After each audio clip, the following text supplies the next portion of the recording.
This is part 2 of the gentle yoga practice for right after your period. If you're still here from part 1, you can keep your blanket on your mat and grab those blocks. We'll start in a tabletop position. Hands underneath your shoulders, knees underneath your hips. Option to bring your hands to blocks on the lowest setting. Start with a few rounds of cat-cow. As you breathe in, lengthen your spine, ease forward, tilt the pelvis down towards the floor. As you round, exhale, press the blocks or the mat away, chin to chest, navel to spine, round through the upper back. As you inhale, tilt the pelvis, soften the belly, lengthen the spine forward. Exhale, round.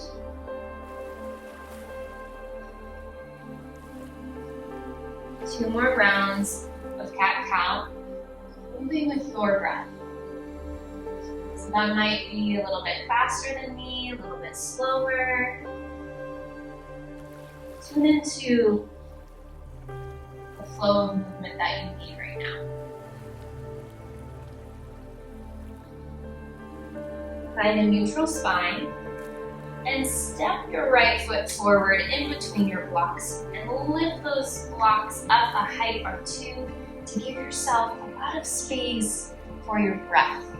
Walk your right foot out a few inches and bring your right hand with that block to the inside of your right foot. Now this may feel quite intense, especially if you carry a lot of tension in your inner thighs, your hips, your low back. So, option to walk that left knee in a little bit and see if that feels a little more easeful. You sense a theme here today? Bring your right hand to the top of your right thigh. Find a gentle twist towards the right. I'm talking 1 to 2 inches, and then come back to center. Keep the hand on the thigh. Slight rotation of the chest to the right and back to center. Focus on that upper back, the upper part of the spine, rotating towards the right. Maybe you start to press right hand into thigh as you rotate a little bit more. And back to center. If that's feeling like too much, come back to that first option of slight rotation, just the upper back to the right.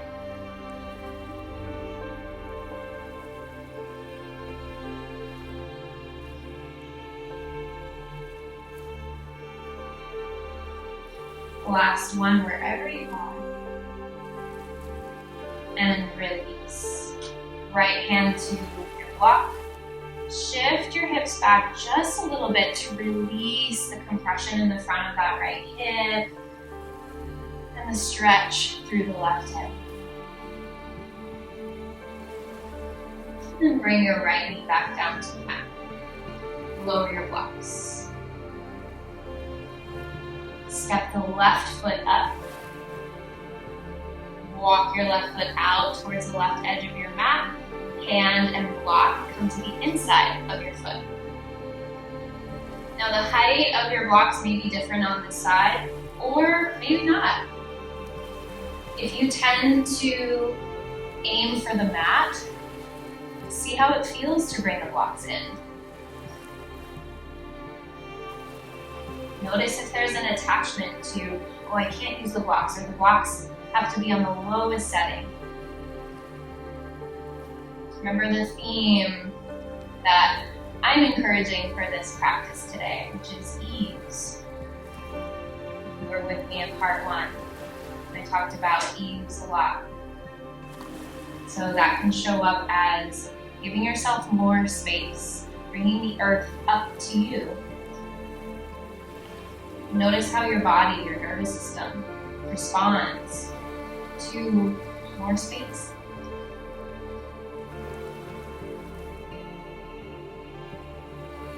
Left hand to left thigh. Little rotation towards the left. A few inches. And back to center. Moving with your breath. Inhale to release. Rotation, the twist. Exhale. Gentle twist. And acknowledge if this is really challenging to not muscle through and do the absolute utmost.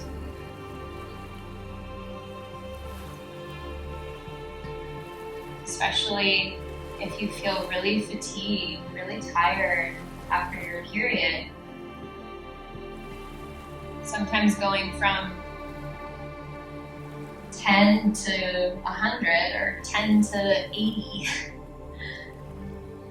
Right, in terms of effort, movement, is not what the body needs.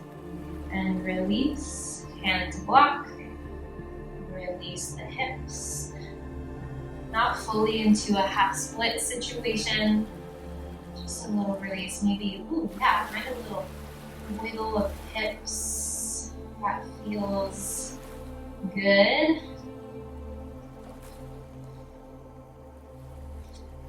Left knee back down to your mat.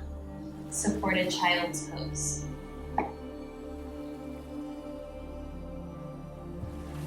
You can use both your blocks underneath your bolster here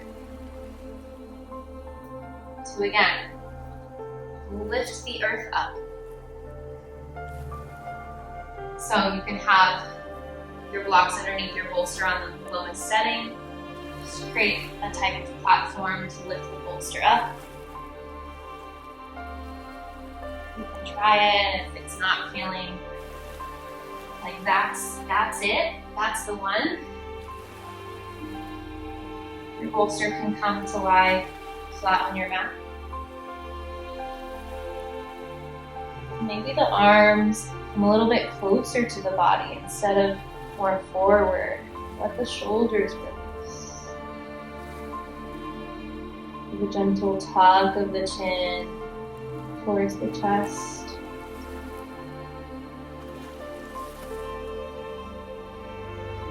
Bring your awareness to your breath.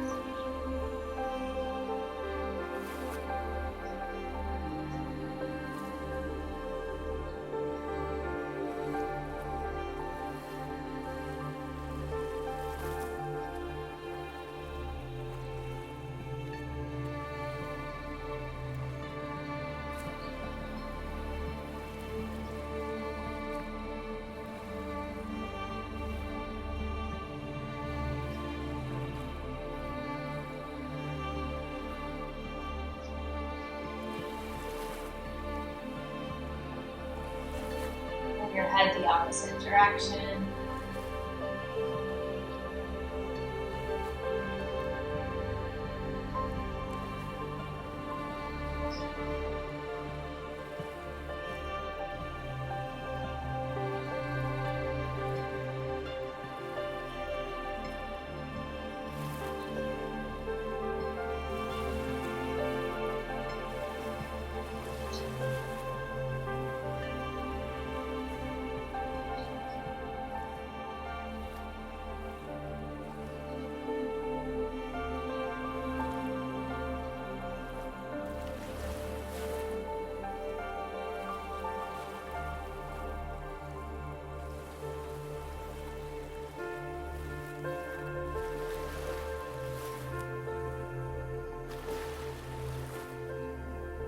Slowly press yourself back up. You want to linger a little bit longer in the supported child's pose. Feel free to pause this. Move the bolster off to the side. Roll up your blanket.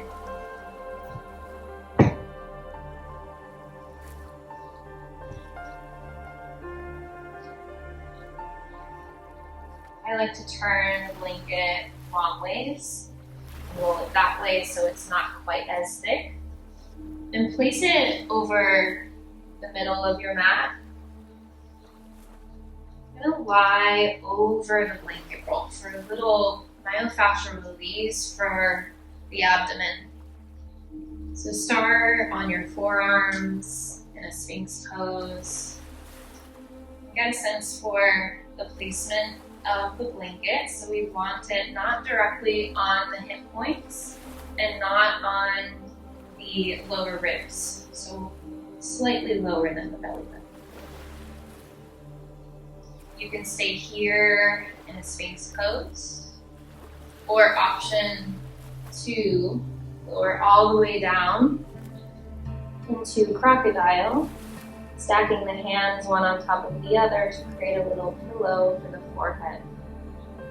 I tend to get a lot of low back pain before and during my period. Sometimes this myofascial release with the blanket roll can be really helpful for that, but there are also times where I do not want to lay on top of a blanket roll over my abdomen. Feel free to experiment. You know your body best. Sometimes it's a matter of trying something and asking yourself, okay, does this work right now? Oh, it does. Okay. Or, absolutely not. Sometimes we have to experiment first before we fully know. And that's okay. Roll over to one side, remove the blanket, lie completely onto your belly, just to check in. Notice the release. Notice the response that your body and your mind and your nervous system have. Very often after I do this release, I have more awareness of breath.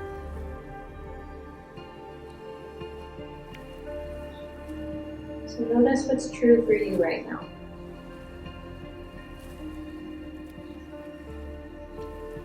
Bring your hands underneath your shoulders, tuck your toes. Open up. Pull into your back once again.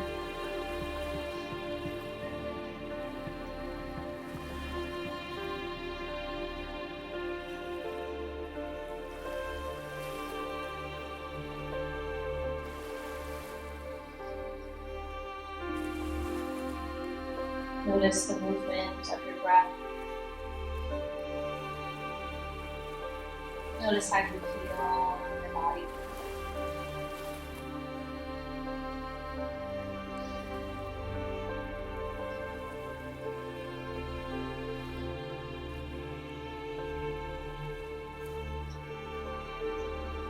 You can stay here in constructive rest with feet planted, knees bent.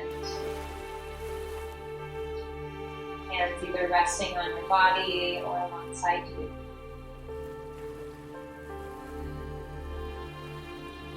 Or set up for your Savasana.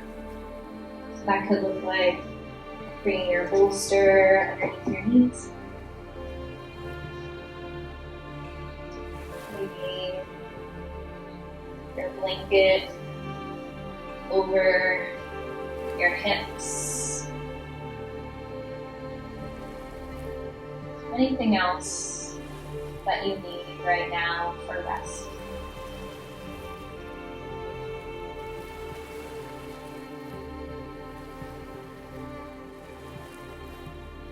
And I'll leave you with this self-inquiry.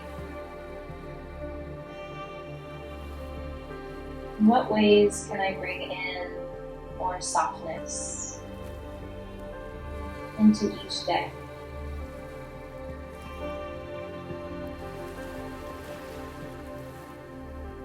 This transitional time between the end of your period, the start of your follicular phase, can be a lot for the body and the mind, especially if your periods are really painful or difficult, not just on a physical level, but also on the mental and emotional level.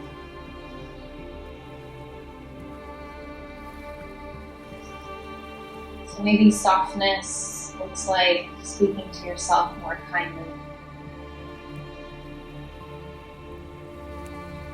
giving yourself more time to unwind at the end of your day.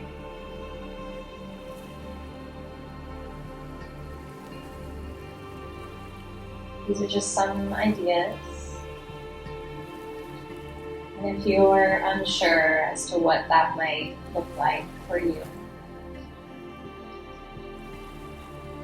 it could be coming back to this practice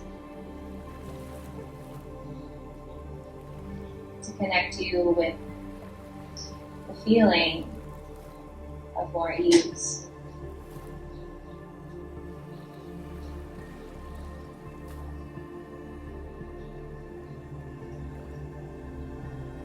You may find more clarity the more that you come to this reflection on what is soft for me. What does that feel like? What does that look like?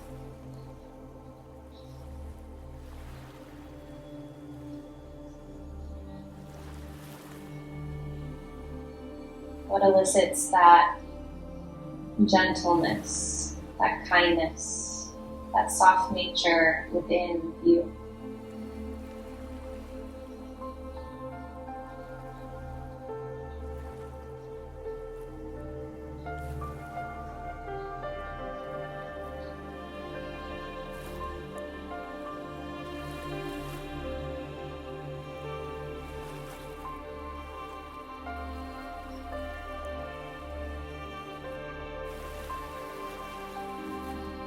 I'll leave you here in your Savasana, so you can stay here for as long as you need.